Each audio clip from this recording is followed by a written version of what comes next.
Hey, this is Larry the Cable Guy, and you are listening to Hope for the Caregivers with Peter Rosenberg. And if you're not listening to it, you're a communist. Get her done.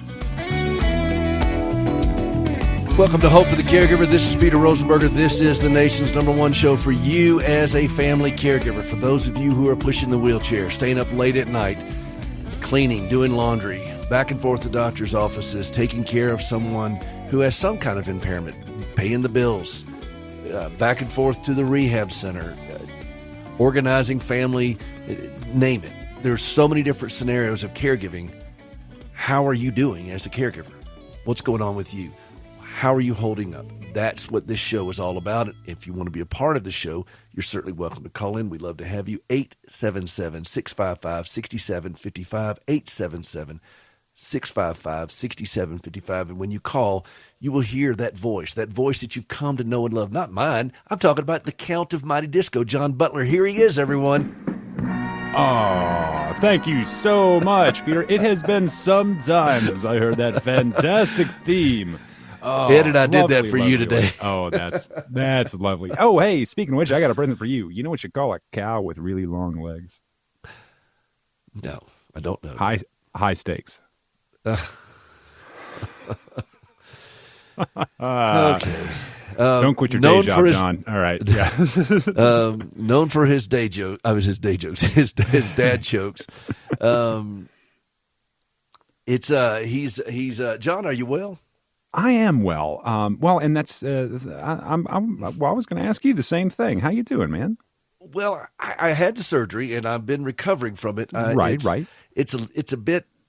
It barks at me a little bit. It's letting me know that, hey, you've had surgery and you've also been limping around for 2 months. And so this is your knee, correct? My for those knee, of you I who had just surgery on my us. knee. Yeah. And so I've the doc said everything went well. It was, textbook, got everything cleaned out that needed to be done. But, I've got to kind of get this leg back into shape here. And because I've been favoring that leg, it throws you kind of out of whack. And we're going to talk about some things about that. There's some revelation that I've had about that as the show progresses. But I wanted to start off with something kind of different. Okay. Well, everything we do is kind of different, let's be honest. It's not boring, let's put it that way. If we opened your refrigerator, John, what would we see? You would see, so I got this refrigerator from I bought the house, the refrigerator came with it, and it functions just fine. Now, there are things that need to be done about it. There are the bands that hold things in the door shelves. Well, I'm talking about the items of purchase. Okay. Well, I'm not looking about the mechanics of the refrigerator, the items that you buy. Like, for example, John, if I asked you for a list of condiments within your refrigerator. Sure. Could you rattle off a few of those? Absolutely. Sriracha. I do like mayonnaise and Miracle Whip, being a foul disappointment to all Southerners everywhere. I've got some Dijon mustard. I've got actually like 2 or 3 different kinds of mustard because I really like mustard. I've got some sauerkraut. I don't know if that counts as a condiment. In some I societies. got a barbecue sauce, and I've got some spicy, like there's some, I can't remember what it's called, but it's basically like sriracha mayo or like hot sauce mayonnaise or something like that that I got in the over by the Lo Mein and in the grocery store. So yeah, now I do have ketchup. But ketchup is a garbage condiment, and we've been over that before. We know that. We agree on this. Yes. All right. But yes, I could rattle off several condiments I have lots of eggs. Well, I have one particular condiment in my refrigerator that caught my eye. And I was looking at the label. It's right there now. It never expires, I don't think. And it's A.1 sauce. And on the label, it says established in 1862. And I thought about that during the worst time in our nation's history. I mean, the worst time. Somebody said, we need a better steak sauce. And in 1862, the bloodiest battle. 1862. The bloodiest battle of the Civil War took place in September of 1862. That was Antietam. It was the bloodiest battle. Okay. I was waiting. Somebody, wait, which one was it? Go ahead. Somebody during that year said, we need a better steak sauce. The world needs more flavor. And I thought about it, as our country is so divided, and we are. We're more divided now as a country than we've been since the Civil War. I think that's a fair statement to say, wouldn't you say? Mm-hmm. I think we need more people to step up and say we need more flavor. And I want to be that guy. I want to be that guy that says, you know what? In the midst of all this chaos, we're going to need a better steak sauce. Well, we need a nation of those guys, I mean, we do. Yeah. We need a push towards that. And I'm reminded of that scripture in Matthew 5 where Jesus said, you're the salt of the earth. And if the salt loses its flavor, it's thrown out and trodden about or whatever. I forget the way the King James does it, but it becomes useless. And I thought about that for us as caregivers. And I know so many caregivers that struggle with all the division and the heartache and the discord around them. And I thought, can we have that same attitude? Can we have that same belief system that, the world needs more flavor? And my world, my little tiny world as a caregiver needs more flavor. What are your thoughts on that, John? Well, like you say, we're in the middle of the most divisive time, and I'm speaking of in the Civil War when this right. Whatever whoever said we need this. Some people might look at that and say that your priorities are out of whack. That there's way more important things going on, and in the moment they may have a point, but long term, you've still got A1 steak sauce in your fridge. So somebody made a lasting decision in the middle of something that other people might say is not a priority. Well, I've noticed that in every conflict, in every disaster, in whatever's going on, people still going to eat. Oh, yeah. There's some things of normalcy that are not ever eradicated in the virtually most scenarios, even in the most horrific. Now, they may not be good things, like, you look at prison camps and things such as that, where it's just, but they would still serve meals, however awful they were. Right. And so, but the point is that eventually the discord will reach such a crescendo that it's unsustainable, and there has to be a break somewhere, or there would be some type of peaceable agreement or something. But the point is, do you wait for all of it to be over before you aspire to normalcy or aspire to something better? Or do you just simply accept, this is just going to suck for a while, and then we'll just have to just deal with this reality? And I just find that as a caregiver, find that very intriguing, that, I don't have to wait for this to get better or worse for me to start finding things of value in the midst of this. And that was what drew me to this A1 steak sauce thing, that I thought, this guy, the Civil War had no sign of slowing down. And somebody made a better steak sauce that has lasted, now these many years, long after the nation reconciled, like you said. I mean, it outlasted. And you could make an argument, well, listen, you need to be thinking about better things. Well, maybe I am thinking about better things. Well, people say you can pick people say you got to pick your battles. Well, you can pick an awful lot of battles. Maybe you don't pick them all, but you can do more than one thing at one time. Especially caregivers. Well, we can.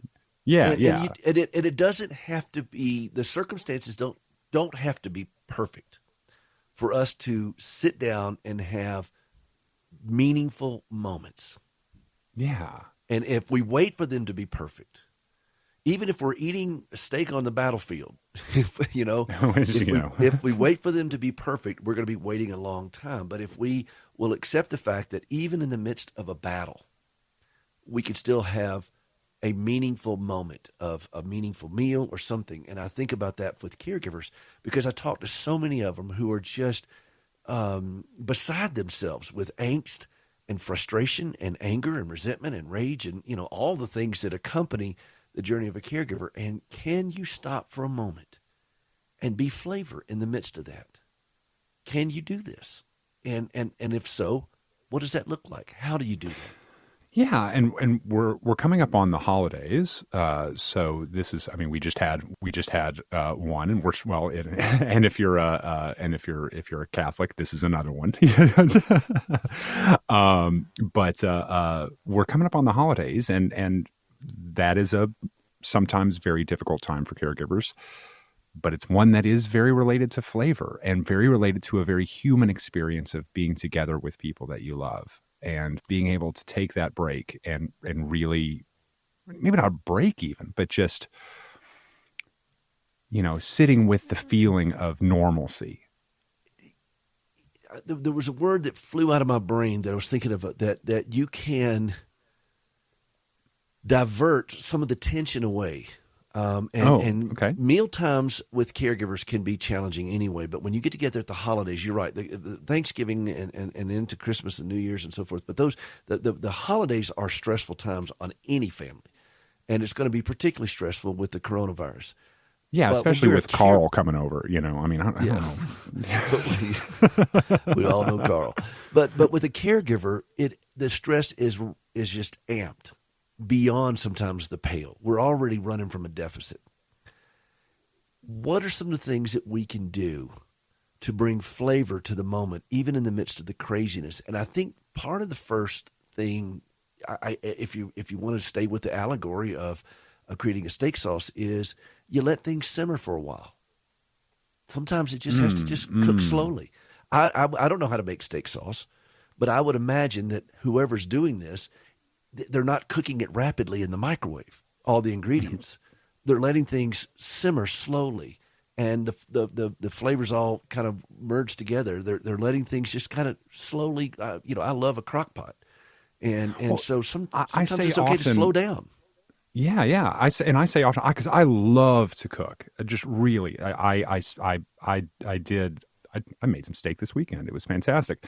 I made some brioche this weekend, but I really love to cook, and I tell people a lot, the secret ingredient in most things is time, not the spice, although that can be, but the clock. You just got to be patient with it. You got to let it sit. Yeah, it took me 2 days to make a cheesecake last week because I did it right. You have to let the time work on it. So if you did a cheesecake and it took you 2 days, imagine dealing with a fractured relationship. A fractured relationship. And I thought, we got to give it time. We got to just not push it. We don't need to put things in a pressure cooker. We already live in one. And I don't mean to overstate this metaphor. I really don't.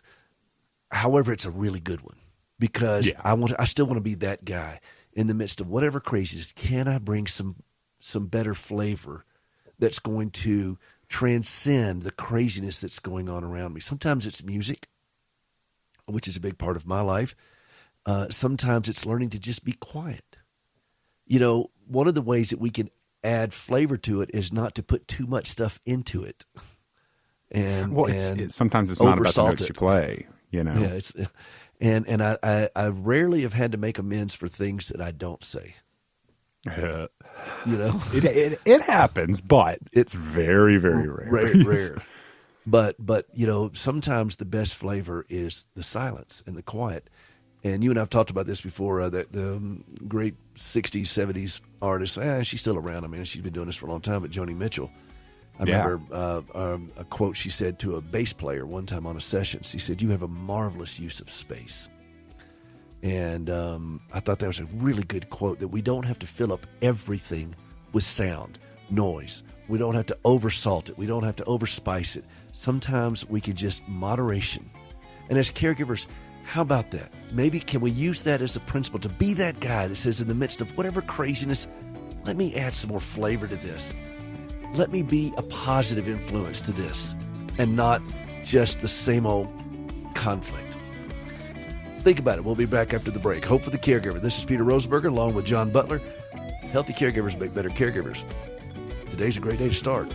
We'll see you in just a moment. Have Have you ever struggled to trust God when lousy things happen to you? I'm Gracie Rosenberger, and in 1983, I experienced a horrific car accident leading to 80 surgeries and both legs amputated. I questioned why God allowed something so brutal to happen to me. But over time, my questions changed, and I discovered courage to trust God. That understanding, along with an appreciation for quality prosthetic limbs, led me to establish Standing with Hope. For more than a dozen years, we've been working with the government of Ghana and West Africa, equipping and training local workers to build and maintain quality prosthetic limbs for their own people. On a regular basis, we purchase and ship equipment and supplies, and with the help of inmates in a Tennessee prison, we also recycle parts from donated limbs. All of this is to point others to Christ, the source of my hope and strength. Please visit standingwithhope.com to learn more and participate in lifting others up. That's standingwithhope.com. I'm Gracie, and I am Standing with Hope. I'm alive, lift up my voice above the chaos and the noise. 'Cause I'm a hope amidst the pain. I shout this song against the rain. Rejoice evermore. Welcome back to Hope for the Caregiver. This is Peter Rosenberger. I am so glad that you're with us. That's Gracie from her CD, Resilient. And you can get a copy of that if you like what you hear, if you like what you're a part of with this show, or if you want to sponsor the prosthetic limb outreach, or whatever you want to do, just go to hopeforthecaregiver.com, click on the donate button, whatever's on your heart. No matter what amount you decide, we'll send you a copy of her CD, and I think you'll enjoy it. Gracie's an amazing singer, and she has a powerful message through her music. She is indeed resilient. She's tough. And 80 surgeries, both of her legs amputated, 100 doctors, 12 hospitals, and this has been going on since 1983.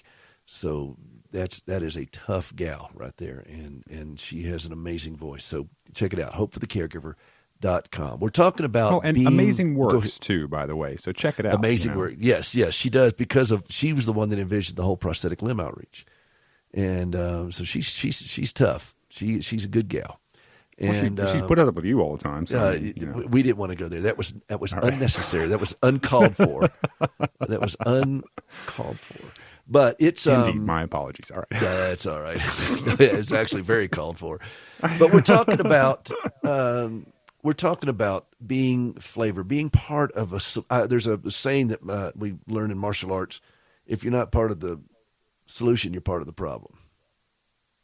And I stand by that. I think that we can all be part of a solution.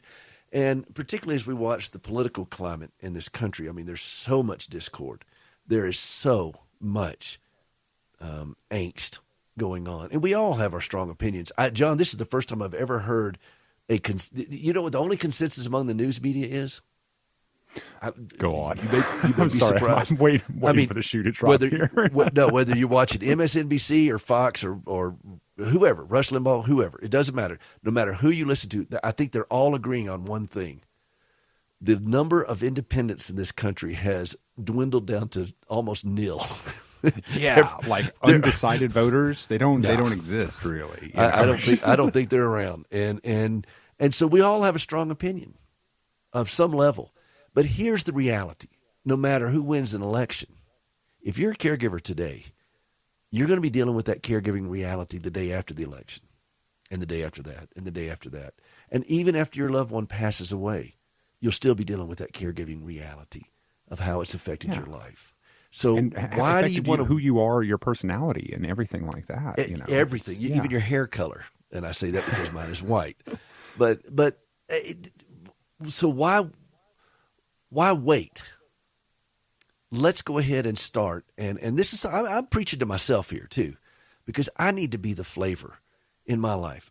Gracie doesn't need me amped up on this or that with politics or that, whether she needs me to be centered. She needs me to be clear-headed and thinking, with measured statements. I don't do this regularly, but that's what she needs. Right, so she needs, and I'm trying. I think I'm getting better at it than I used to be. But that's the reality of our life as caregivers.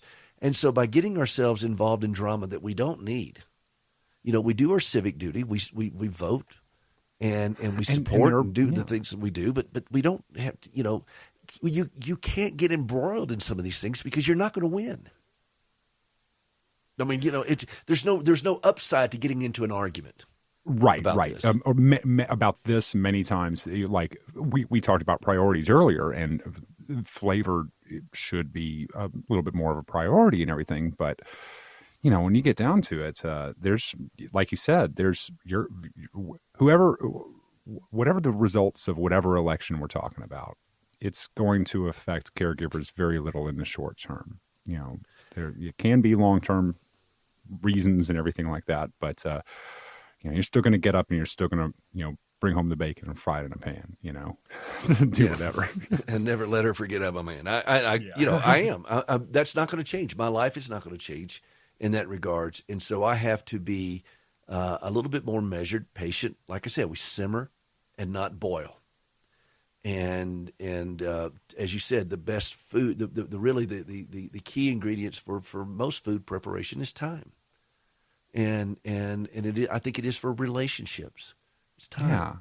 You're going to have conflict. It's okay to let the air clear for a little bit and let cooler heads prevail. And the same thing with our country. We're going to have to come together after this thing as a country. We cannot stay divided in this capacity.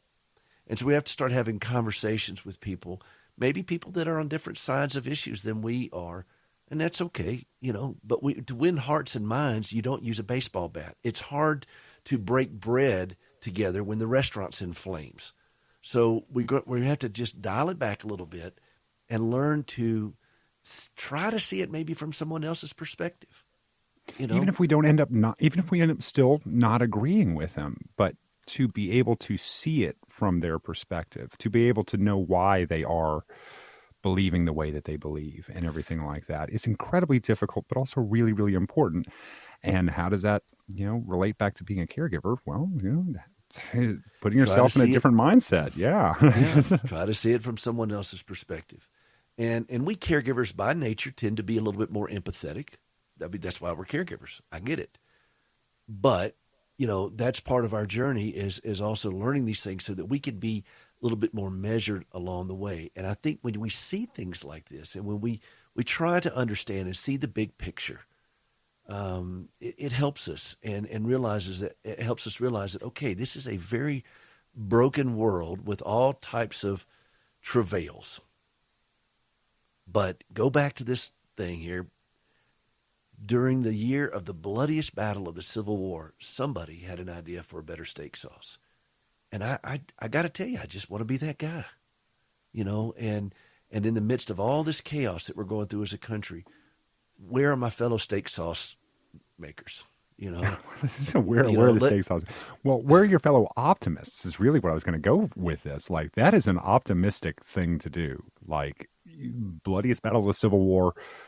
You know what? This is going to be over at some point, or I have to believe this is going to be over at some point, and we're still going to have to eat, Yeah. So and we don't want we don't want to eat rice cakes all day. Yeah. We're going to want some meat. Yes. and by the way, I like A1 on a baked potato. I'm just that kind of weird. But well, I mean, we do that. And steak fries and steak fries. That's pretty good. Yeah. But that's the whole point of us as a caregiver. Eventually we're going to have to reconcile with some of the realities in our lives that we just can't change, and we have to live life in the midst of it. And that's a hard thing. I remember a lengthy conversation with a close friend of mine, and one of the issues that I have struggled with, John, and I freely admit it, is accepting reality. And reality is a tough companion, but it's an honest friend. And I'm learning to make peace with certain things that I have to say goodbye to. As a caregiver, we all do. But as a human being, we all do.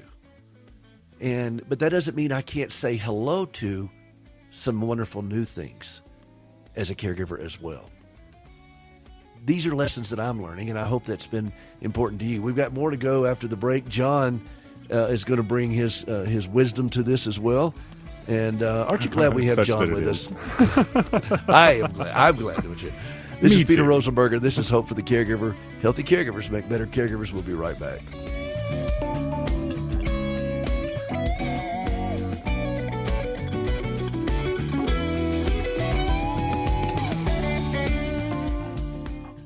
Hey, this is Peter Rosenberger. Have you ever helped somebody walk for the first time? I've had that privilege many times through our organization, Standing with Hope. When my wife, Gracie, gave up both of her legs following this horrible wreck that she had as a teenager, and she tried to save them for years, and it just wouldn't work out, and finally she relinquished them and thought, wow, this is it. I mean, I don't have any legs anymore. What can God do with that? And then she had this vision for using prosthetic limbs as a means of sharing the gospel, to put legs on her fellow amputees, and that's what we've been doing now since 2005 with Standing with Hope. We work in the West African country of Ghana, and you can be a part of that through supplies, through supporting team members, through supporting the work that we're doing over there. You could designate a limb. There's all kinds of ways that you could be a part of giving the gift that keeps on walking at standingwithhope.com. Would you take a moment to go out to standingwithhope.com and see how you can give? They go walking and leaping and praising God. You can be a part of that at standingwithhope.com. As a caregiver, think about all the legal documents you need. Power of attorney, a will, living wills, and so many more. Then think about such things as disputes about medical bills. What if, instead of shelling out hefty fees for a few days of legal help, you paid a monthly membership and got a law firm for life? Well, we're taking legal representation and making some revisions in the form of accessible, affordable, full-service coverage. Finally, you can live life knowing you have a lawyer in your back pocket who, at the same time, isn't emptying it. It's called Legal Shield, and it's practical, affordable, and a must for the family caregiver. Visit caregiverlegal.com. That's caregiverlegal.com. Isn't it about time someone started advocating for you? www.caregiverlegal.com, an independent associate.